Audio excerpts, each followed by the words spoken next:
Assalamualaikum warahmatullahi wabarakatuh. Kami dari kelompok 3 kelas PGSD 2022C. Pada kesempatan kali ini, kelompok kami membuat video mengenai kampanye penggunaan kalimat efektif. Tujuan pembuatan video ini untuk memenuhi tugas Bahasa Indonesia yang diampu oleh Bapak Muhammad Rokib SSMA. Terdapat beberapa mahasiswa yang turut serta dalam pembuatan video kampanye ini, yaitu: Perkenalkan, nama saya Evana Filatul Fitroh, NIM 22010644079. Perkenalkan, nama saya Siva Nur Aini dengan NIM 22010644083. Perkenalkan, nama saya Agung Prasetyo dengan NIM 220106448084.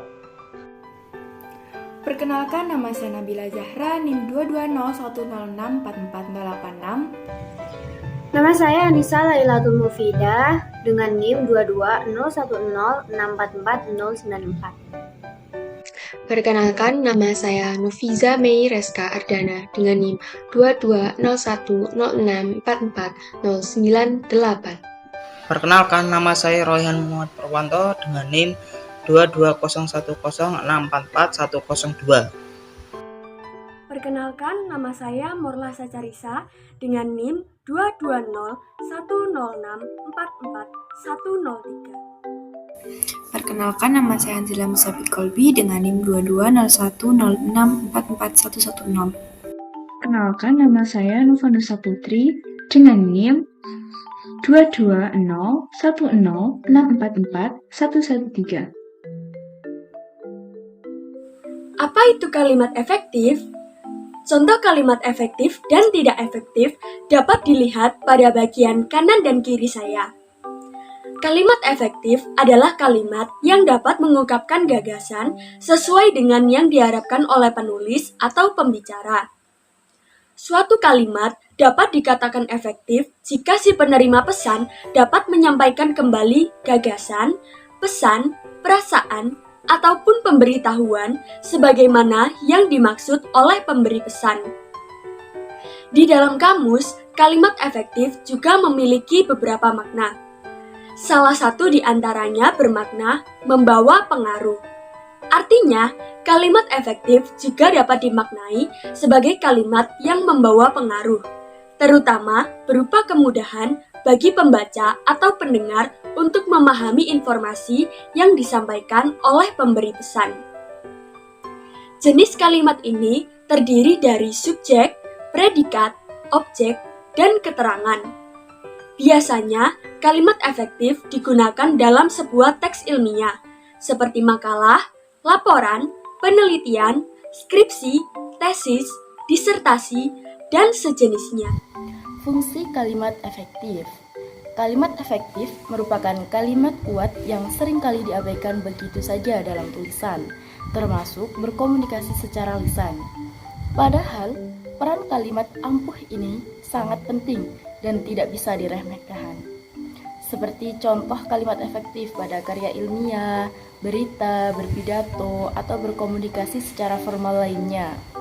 Sederhananya, ketika seseorang menggunakan frasa yang kuat dalam suatu bahasa, apa yang dikatakan jauh lebih mudah dipahami oleh orang lain, dan sebaliknya. Saat menulis, penting sebagai penulis untuk mempelajari kalimat yang efektif. Alasannya adalah karena dalam banyak kasus, sulit bagi pembaca untuk memahami teks.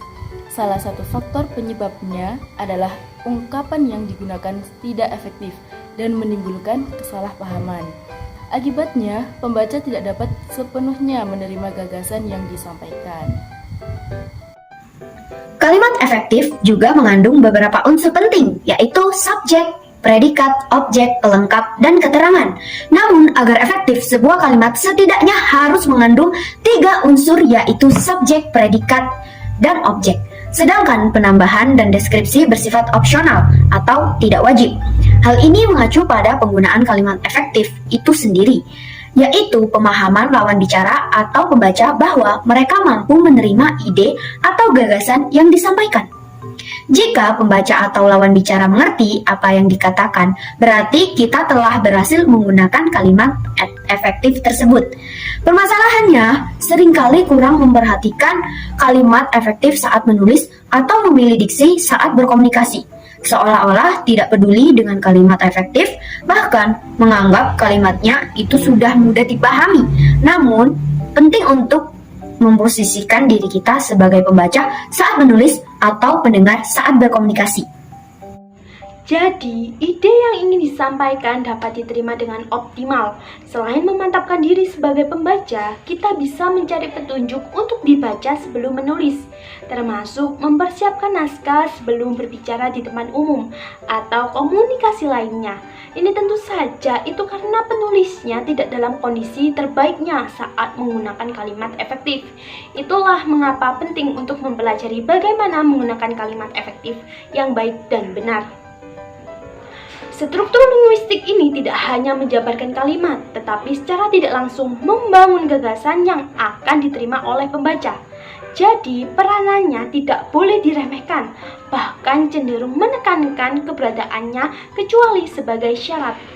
Menulis teks atau naskah bukanlah hal yang mudah, butuh waktu dan studi yang lebih sulit untuk membuat teks tajam atau mudah dibaca dan dipahami. Melihat betapa pentingnya penggunaan kalimat efektif, berikut ini beberapa fungsi kalimat efektif yang bermanfaat untuk membantu proses komunikasi menjadi lebih baik. Yang pertama, kalimat efektif akan menghemat penggunaan kata. Kehematan dalam kalimat efektif adalah hemat menggunakan kata, frasa, atau bentuk lain yang tidak perlu. Kehematan bukan menghilangkan kata yang dapat menambah kejelasan kalimat, melainkan menghindari kata yang memiliki fungsi sama dalam kalimat. Sehingga, cara untuk melakukan penghematan kata dalam kalimat efektif yaitu perlu menghindari bentuk-bentuk yang bersinonim. Yang kedua, waktu yang digunakan dalam berkomunikasi jadi lebih efisien. Yang ketiga, pola kalimat menjadi lebih padat dan jelas. Yang keempat, dapat membantu menata pola pikir jadi lebih logis dan ringkas. Yang kelima, gagasan lebih mudah dipahami.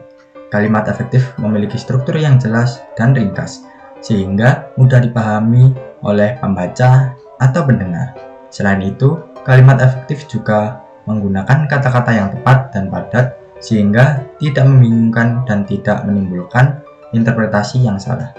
Contoh, pemerintah akan mengadakan program vaksinasi massal untuk menekan angka penyebaran virus COVID-19 di masyarakat. Nomor 6.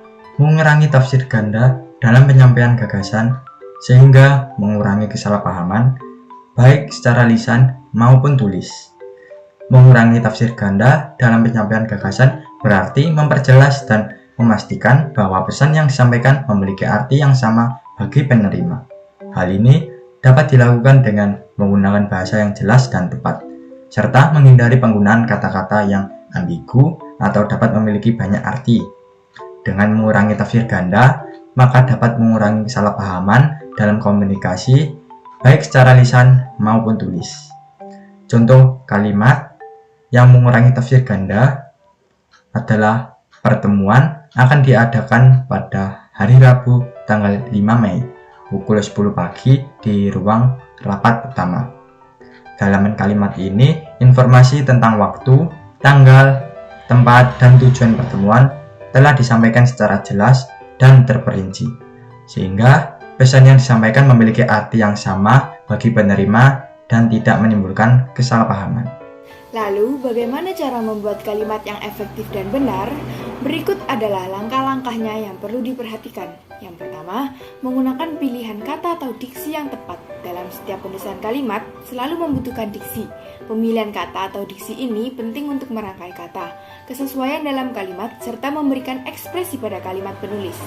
Diksi dapat menentukan gaya bahasa pada suatu tulisan. Setiap kalimat, paragraf, bahkan wacana membutuhkan gaya bahasa. Gaya bahasa yang dibentuk oleh diksi dapat membentuk kejujuran, kesopanan, tingkat keresmian dari suatu tulisan, dan bahkan suasana. Yang kedua, memastikan untuk memiliki unsur utama, yaitu berupa subjek dan predikat. Yang ketiga, menggunakan kaidah penulisan bahasa Indonesia yang sesuai dengan ejaan bahasa yang disempurnakan atau EYD. Melakukan penekanan pada pokok kalimat yang disampaikan, menggunakan bentuk bahasa yang konsisten. Nomor 6. Bersifat koheren dan kalimatnya paralel. Kalimat yang bersifat koheren memiliki hubungan yang jelas dan teratur antara satu kalimat dengan kalimat lainnya dalam sebuah teks. Hal ini memungkinkan pembaca atau pendengar untuk memahami pesan yang ingin disampaikan dengan lebih mudah dan efektif. Selain itu, kalimat yang paralel juga dapat memperkuat kesan koheren dalam teks. Kalimat paralel memiliki struktur yang serupa, baik dalam bentuk maupun gaya bahasanya. Dengan menggunakan kalimat yang paralel, maka pembaca atau pendengar dapat lebih mudah mengikuti alur pemikiran dan lebih mudah memahami isi dari teks tersebut. Nomor 7. Tidak memboros-boroskan kata.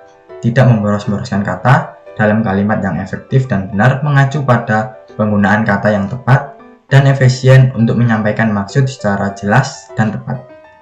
Hal ini berarti tidak menggunakan kata-kata yang tidak diperlukan atau direndunkan, sehingga kalimat menjadi lebih singkat dan padat tanpa mengorbankan makna yang ingin disampaikan. Mari bersama-sama Gunakan kalimat efektif Dengan menerapkan prinsip kehematan, kecermatan, Kepaduan, Pelogisan, kesepadanan. Keparalelan. Dan penekanan. Sekian yang dapat kami sampaikan. Kiranya video ini dapat bermanfaat untuk kita semua. Wassalamualaikum warahmatullahi wabarakatuh.